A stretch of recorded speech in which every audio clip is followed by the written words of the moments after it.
Tai va, žiūrėkit, kaip čia, kas čia vyksta. Čia vyksta kažkas tai tokio, suprantate, va. Pastovus manęs persekėjimas. Sveikatos gadinimas. Visokiais būdais. Tai jo, kosulys dirbtinis, jo toksai būna visoks, būna labai toks stiprus, o dabar... Bet dabar dar daro, kaip tik dabar.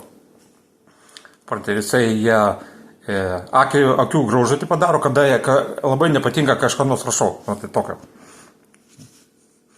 Ir paskui šitą dirbtinis kosulys, paskui, dirbtinis ašaros labai rūkščios, suprantate. Paskui ką jie daro. Jie man šitą gali sukelti dirbtinį uždegimą kojų. Pėdų tai yra. Jo. Buvo ir kad ir kelienus padarė jo. Matot. Jie makalojasi daug čia visokių dalykų daro. Iš pradžių, kai aš atvažiavau čia, jo, tai jie šitą 15 metais, 2015 metų, lapkričio 15. Tai jie jau tą pačią dieną pradėjo daužyti šitą, jie imitavo bombų sprogimą į vandenį. Ir pradėjo daužyti duris jau. O ten tie, kurie važinėja, pirmin atgal vaikšto, tai jie ten negyvena čia.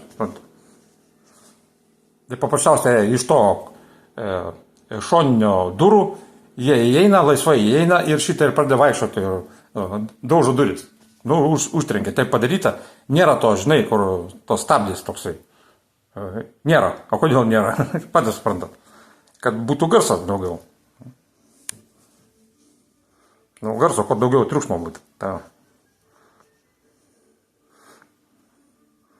Jie netgi vieną kartą ar du, jo, šunį, jie atvaro savo to šunį, jisai ten makalojasi ir 2 kartus primyžo. Man.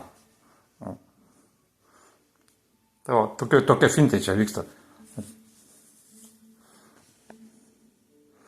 Tai čia dar visokių kitokių dalykų. Dar prisiminsiu, detaliau paskiau. Tai čia pradžioje, jo.